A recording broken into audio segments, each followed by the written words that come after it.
Are you ready? Ready. All right, let's go. Kevin here, top 1 financial advisor and best-selling author. We are here to talk about the stock market.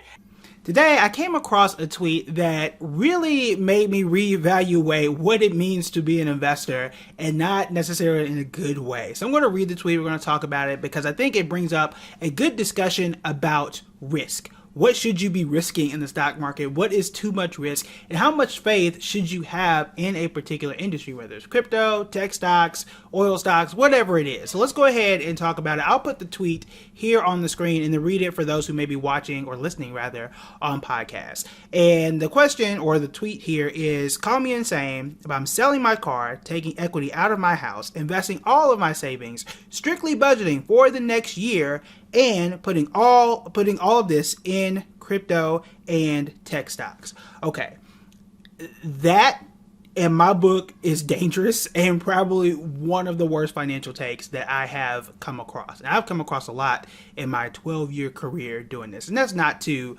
disparage the person or make a personal attack. I'm just saying that idea is extremely dangerous. I didn't say it couldn't work, but I said it's extremely dangerous. And the odds of it working are probably quite low. So let's talk about risk and what it means to do something like this, and then what makes sense and what doesn't make sense. So first, tech stocks over the last, 15, 20 years has been one of the best places to invest. That has been true.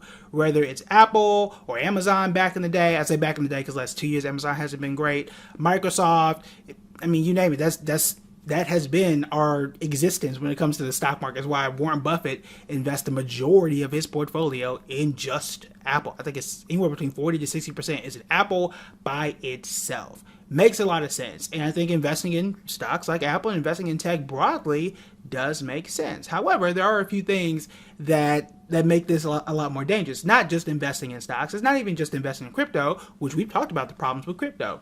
Should crypto come back at some point, which I think it will, it makes a lot of sense to invest in tech and crypto. The dangerous part here is taking equity on your house, which is basically taking a loan, and then also cashing out of your savings, which means like the money I have in my savings, my emergency savings, taking all of that and also putting it into the market. That's the most dangerous part, because when you take out a loan for any investment, there is a risk of being underwater, meaning that you invest in something, it is worth less than what the loan is. And in this case, you could be risking losing your home. You already sold the car, so that's already gone. Selling your car to invest, it's not, I don't think it's the best thing to do in the world, but you can get away with not having a car. You can Uber. Maybe you work at home. You might not need a car that much. And you could save money by not paying gas, oil changes, all that kind of stuff. So that one's not the worst idea.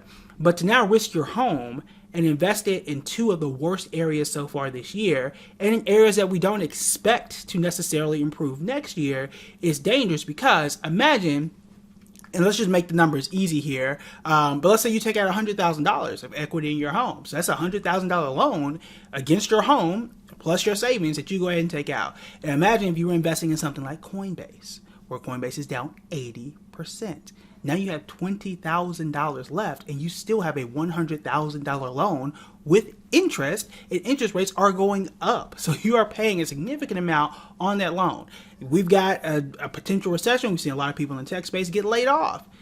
Now what? What is the chances, or the case where you lose your job, you don't have savings to fall back on, and now you have what was a $100,000 loan is now $110,000, $120,000, and the value of the investment that you bought, Coinbase, is now worth $15,000, and it keeps getting worse for you. And the problem here too is, let's say if it's Meta not doing well, AMD, Nvidia, all the companies that used to do quite well aren't doing so well, and you don't really know what's going to happen next year because the table is still set. Inflation is still going to be here, interest rates are still going to increase, and I don't know if the timing here is right. Now, if you said I have cash that's sitting on the side, it's not my savings, it's not a loan against my house, and I just have some extra money, I'm going to put it in crypto and tech, fine, that makes sense, right? But to do it now is very dangerous, and to take a loan out, it makes it even more dangerous. And I don't think that we really understand sometimes what it means and what the math is behind a loss, right? You're going to lose money in the stock market from time to time. That happens, right? But in the tech space right now, again, Meta down 60%, Coinbase down 80-some%. Anything that's in tech space, with the exception of Apple and Microsoft, which are probably around 15 to 20%. That's just off the top of my head. The majority of them, I think the median is anywhere between 40 to 50% losses so far this year, and those are expected to continue to some degree. Okay, so imagine you put your money into something, it drops 60%. You need to make 150% just to break even. Just to break even. And the math works on that because, start off with 1,000, right? You lose 60%, and now you have $400. Now, 60% on top of $400 is not 1,000. That's not how the math works. They get you another $240, so you get $640 now, and you've lost 60%, got 60%, and you're still under. Right, that is an issue. So, and that's the problem here, because yes, over the next year, I would definitely hope for crypto and tech stocks to be back up. I think that would help us all, right? But in either case, now you're against the clock now, and you need these stocks to be up 150% before these loan payments come due, and before anything worse in your situation happens, and in a space where food is more expensive, gas has become more expensive, and everything around you cost-wise is getting more expensive. That's a dangerous situation to be in, and a stressful situation to be in, because if things continue just for another month or 2 months, you could be losing significant amounts of money while that loan is still there, and that loan is actually growing, and you may not be able to last a year for things to improve. And also, yes, stocks rise significantly. We talked a lot about companies that have gone up 30 or 40%.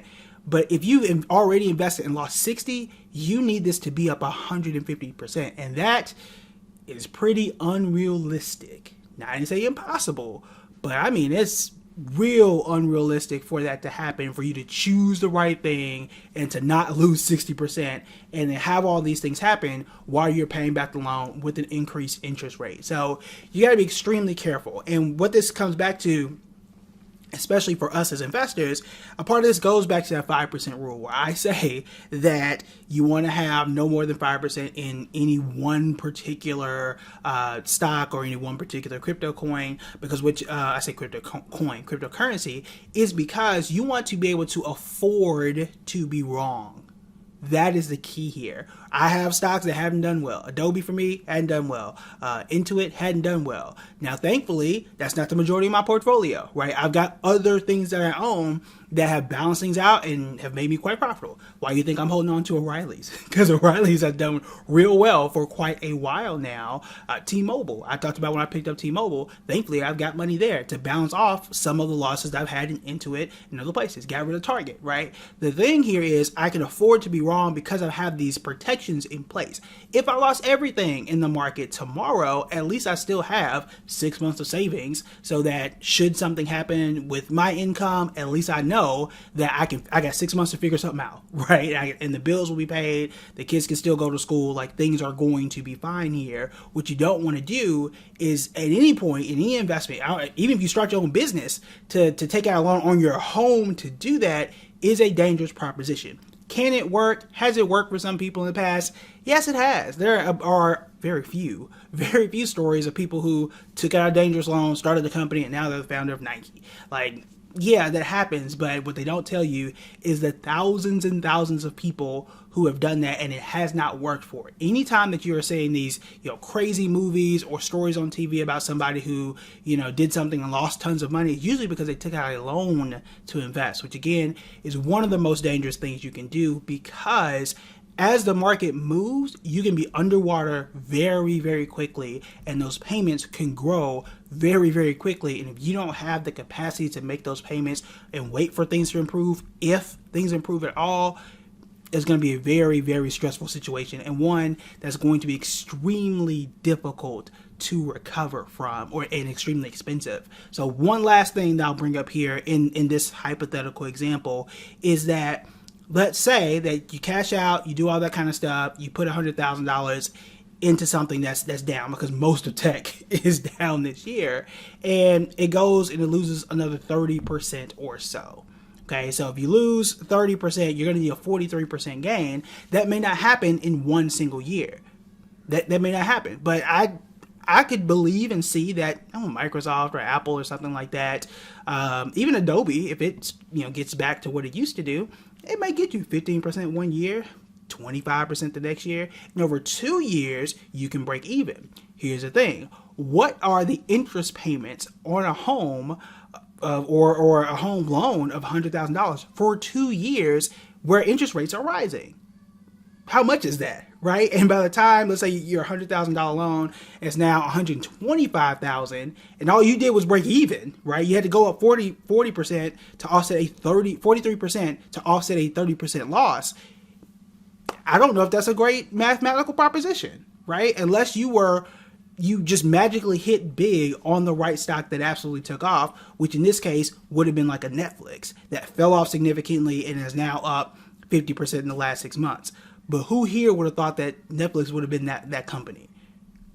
Really nobody, right? Who would have thought that Disney would have fallen so bad that it had to replace its CEO? When it comes to the short-term stuff, it is very, very difficult to be right, especially in a tech space where I would venture to say that 75-80% of those stocks are negative.